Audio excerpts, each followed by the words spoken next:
안녕하세요. 10월 25일 금요일 신나게 시작해 보겠습니다. 미국 시장은 그 조용한 가운데 기술주 중심으로 강세로 끝난 것 같습니다. 다우는 28포인트 0.1% 하락을 했는데요. S&P 500 지수 0.17% 상승이고 나스닥 0.81% 상승, 반도체수 2.4% 급등했고요. 마이크론 테크놀로지 5.3%니까 폭등했다고도 할 수 있겠네요. 네. 미국채 수익률 다 상승했고요. 10년물은 1.77%입니다.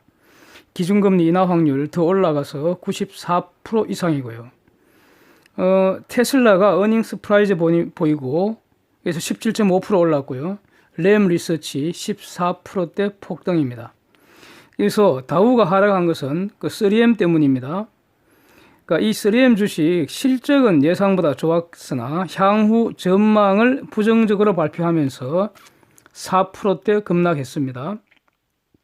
그런데 이 다우지수는 소위 말하는 주가 단순 평가 방식입니다. S&P 500나 나스닥 이것은 시가총액 가중평균 방식입니다. 그래서 이 다우지수는 단순 평균 방식이기 때문에 이 3M 하나가 이렇게 4% 급락하니까 이게 요 한 종목만이 다우 50포인트 끌어내린 것과 같다 이런 뜻입니다. 그래서 사실상 미국 시장은 전체로 강세로 평가한다 이런 뜻입니다. 그래서 이 3M 주식 대략 한 2년 전서부터 지금 쪼그라드는 중입니다. 이미 2분기 실적 시즌에도 제가 비슷한 취지 말씀 드린 거가 이렇게 기억납니다. 달러 지수 97.41으로 올랐고요. 원달러 1174, 좀 많이 올랐죠. 원엔 10.8, 위안달러 7.06으로 조금 올랐습니다. 유가 추가로 상승해왔고요. WTI 56불, 브렌트 61불 선입니다. 데이터 정리합니다. 좀 많습니다. 한국의 3분기 성장률 속보치 이게 0.39%입니다. 폭삭 망한 수준입니다. 연율 2% 지금 발표 나왔는데 뒤에 쟁점에서 자세히 보겠습니다. 제조업 구매 관리자 지수 PMI 지수 이제 발표되기 시작을 하네요. 호주가 50.1로 증가했고요. 일본은 48.5로 추가 하락입니다.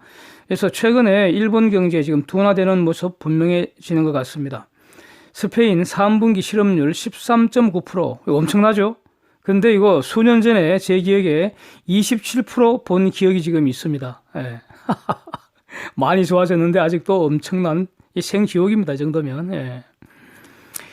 프랑스 PMI 지수 50.5로 올랐습니다. 근데 독일은 41.9로 추가 망가졌습니다.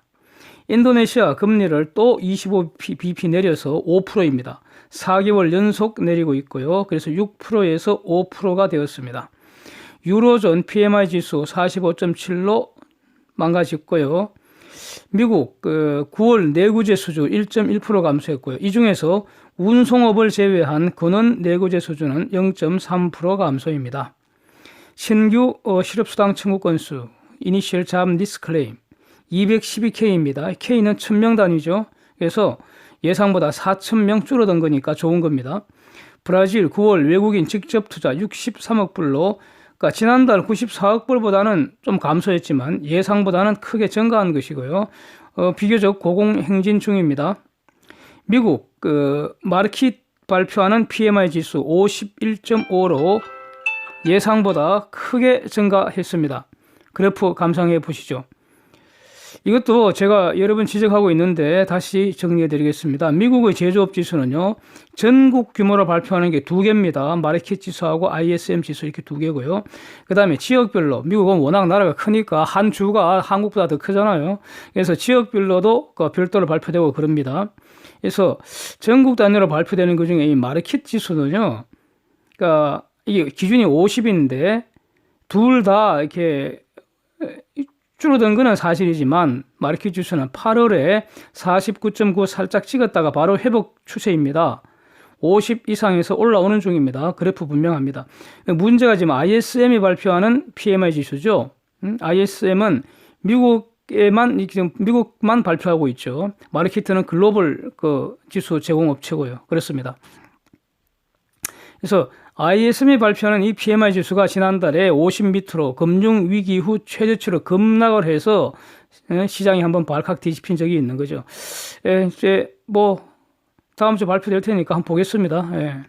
미국 그 9월 신규 주택 판매 0.7% 감소한 701K입니다. 그래서 여기서 K는 1000개 단위 말하고요. M은 밀리언이니까 100만 개 단위입니다. 그 다음에 ECB 회의 있었는데 큰 쟁점 없었고요. 금리 동결했고요. 뭐 다 예상대로고, 드라기가 임기 마치고 퇴진했고요. 후임은 라가르드라는 그 IMF 총재하던 그 프랑스 할매죠. 그렇습니다. 쟁점 정리합니다. 어닝 발표 기업 수 155개 이상 지금 발표했는데 80% 이상이 예상보다 좋다. 그래서 뭐 어닝 시즌은 순조롭게 지나가고 있다. 이런 평가는 아직도 유효하다. 뭐 이러겠습니다. 다음 주 패드가 25bp 금리 내릴 것 같다고, 이거 제가 아마 금주 초부터 좀 강하게 말씀드리고 있는 것 같은데, 특히 어제는 그렇게 결론을 내렸었죠. 드디어 그 유력 언론 CNBC에서 이런 기사가 떴습니다. 보십시오. 그 다음에 그 트럼프가 트윗으로 다시 압박을 하고 있습니다. 트럼프 트윗 참 재밌죠. 트럼프 트윗 재미있습니다. 세상을 둘러 말하는 겁니다. 미국의 경쟁자들 금리가 얼마나 낮은지 한번 말하는 겁니다. 독일은 돈 빌리는 사람이 이자를 받는다고 그러고 있습니다. 그러면서 패드 보고, 야, 너는 도대체 왜 올릴 때는 빨리 올리고 내릴 때는 찔끔 내리냐, 천천히 내리냐 이럽니다. 그렇습니다. 제가 어제 올린 그 미국의 마이너스 금리 논쟁, 이 자료 저는 굉장히 좀 고심해서 만들었고요. 저는 아주 좋은 자료라고 생각됩니다. 꼭 참고 부탁드립니다. 말미에 링크 걸어두겠습니다. 마이크 펜스 중공연설, 저는 매우 중요하다고 보는데 제가 한번 좀 자세히 정독을 했고요. 정리해 드리겠습니다. We stand with you. We stand with you. 아주 간단한데요. you가 누구겠습니까? 자유 홍콩 운동 지지한다는 취지입니다. 중공에 대해서요, 홍콩의 자유와 권리 침해하지 말라고 명확하게 경고를 했습니다. 홍콩 반환협정과 홍콩 기본법이 보장하는 홍콩의 자유와 권리를 침해하지 마라 이겁니다. 그래서 중공에 대해서 홍콩에 대한 약속 지키라 강하게 요구를 하고 있습니다. 그 다음 신장 지역 무슬림 위구르에 대한 중공의 인권 탄압 매우 강하게 비판했습니다. Sharply criticized. 이 인권부 문제 관련된 하이크비전 등 대기업하고 기관들 엔티티 리스트에 올렸고요. 그 다음에 관련 공무원들, 공산당원들 비자 제한 조치 지금 이렇게 제재를 하고 있죠. 그 다음에 나이키나 NBA 등과 관련된 중공의 보복 조치 아주 강하게 비판을 했습니다. 그 다음에 또 매우 중요하다고 보여지는 게 그 트레이드 톡스에 대한 그 입장, 저는 매우 인상적입니다. 그러니까 펜스가 한 말은 이겁니다. 미국은 중공의 발전을 막으려는 것이 아니라 중공과 건설적 관계를 맺기를 원한다. 자, 그런데요. 이것은 중공한테 달렸다 이겁니다. 중공이 뭘 해야 된다는 겁니다. Ending the trade practice. Ending the trade practice. 무역 관행을 끝장내라는 겁니다. 지금까지의 무역 관행을 끝장내라는 겁니다. 그런데 지금까지 중공의 무역 관행이 어땠느냐? 한마디로 이렇게 표현했습니다. Have taken advantage of American people for far too long. 그래서 have taken, 소위 말하는 그 현재 완료형 아닙니까?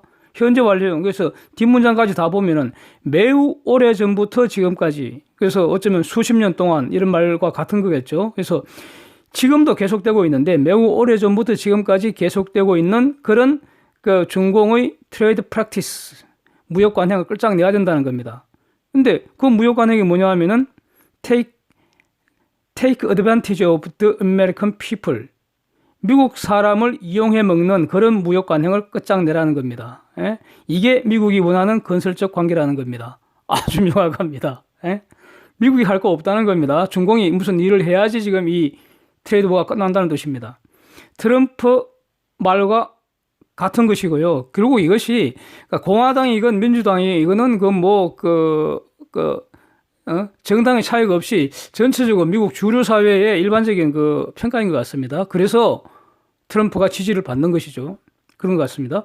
그래서 트럼프 화법은 매우 직설적이잖아요. 그래서 직설적인 그 트럼프 화법의 그 끝판왕이 바로 이거 같아요. 제가 보기에는 중공 따위 필요 없다. 저런 따니까 없는 게 더 좋겠다. 트럼프는 이렇게 표현하죠. 네. 그래서 이것이 그 미중 무역 전쟁에 대한 그 미국 주류 세력 또 편스는 부통령이니까요. 지금 그 결정권을 가진 트럼프를 중심으로 한 이런 결정권을 가진 그 미국 그 세력의 기본 입장이라고 저는 보고 있습니다. 뭐 이미 다 알고 있는 내용입니다. 예. 우리 3분기 그 한국의 GDP 좀 보겠습니다.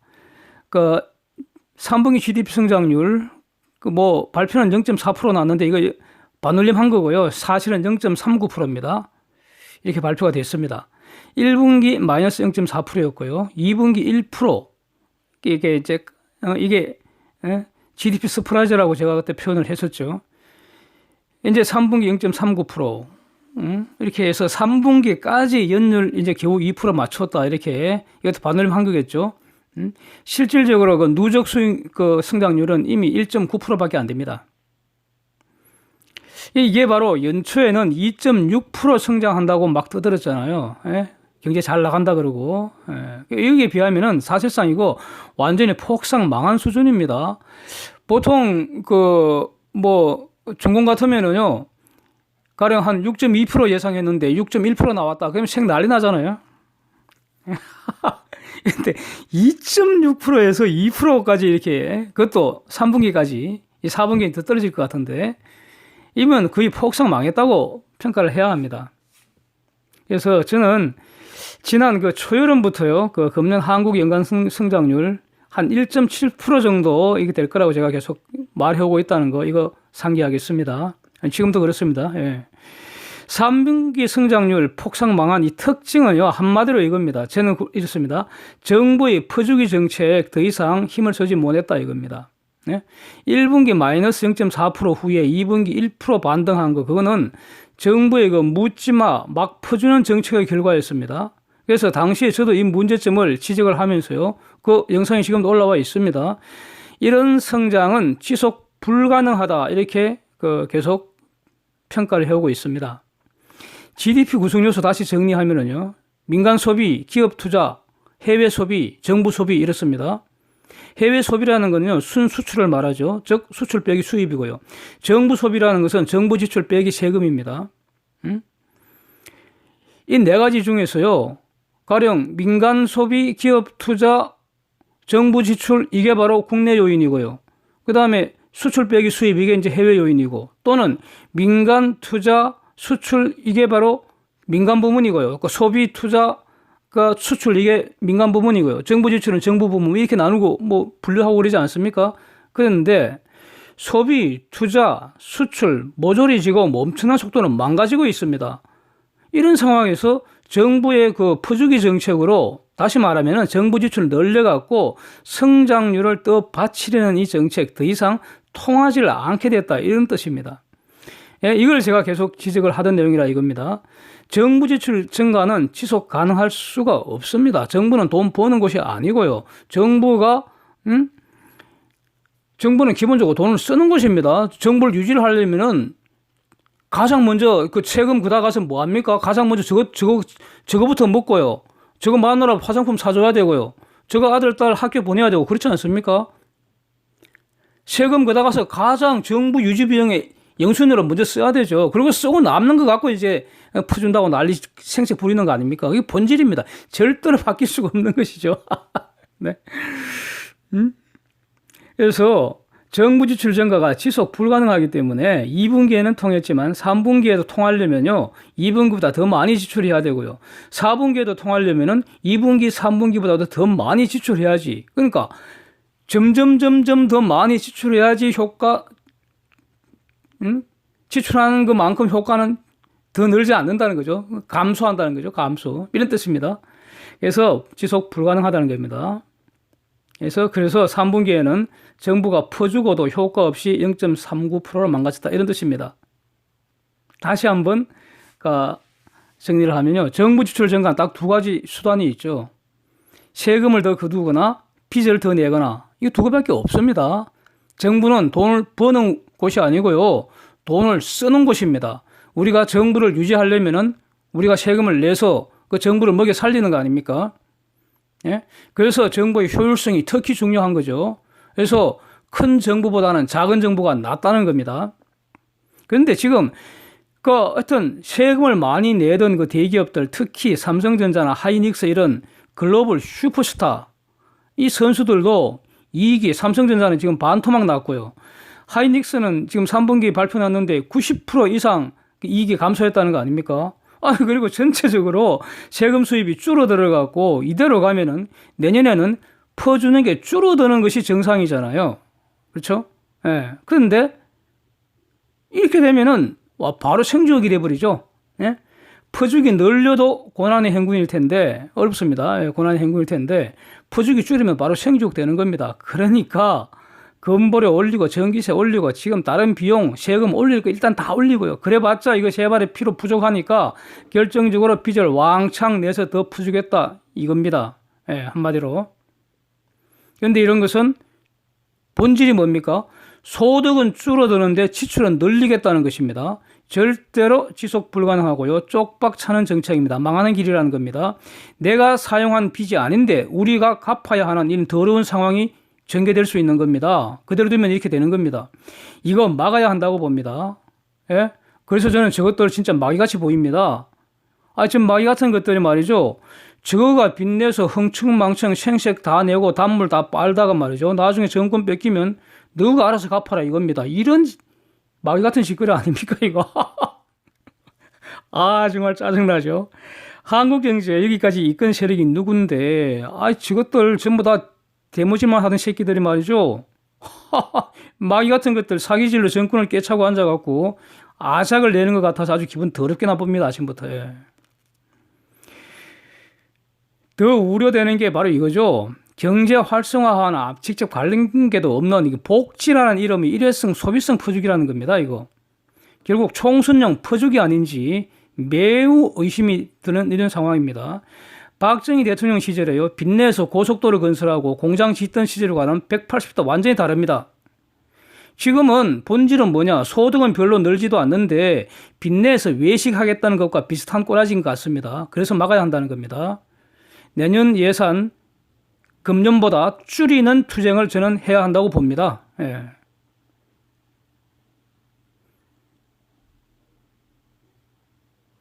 이 과정에서 필요하면은 공무원 줄이라는 거죠. 공무원 급여서 잘라버리고.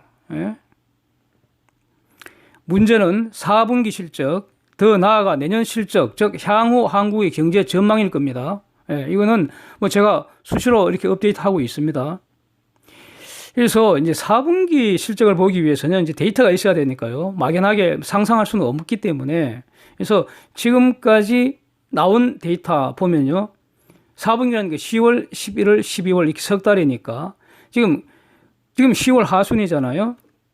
그러면은 일단 우리는 수출 의존이 가장 높기 때문에 수출부터 보면은 10월 수출 20일까지 수출 감소율이 19.58%입니다. 무슨 뜻이냐 하면은 1월부터 9월까지 수출 감소율이 9%대입니다. 이게 뭡니까? 수출 감소하는 속도가 갈수록 더 증가하고 있다는 거 아닙니까? 그 다음에 지금 확인되는 것은 국내 산업 생산 감소 추세 분명합니다. 요거 지금까지 그러니까 4분기 추론에 필요한 기초 데이터에서 확인된 겁니다. 이런 거 가지고 일단 보면은 10월부터 12월까지 4분기 동안 소비 투자 반전할 가능성 일단 거의 없어 보이고요. 그러나 확실한 것은 이후에 다음 주에도 계속 발표되니까 데이터가. 그래서 최소한 11월 한 중순까지 발표되는 데이터를 보면은 좀 더 정확하게 추론이 가능해질 것 같습니다. 예, 계속 추적해 가겠습니다. 이상입니다. 오늘도 함께 해주셔서 감사드립니다.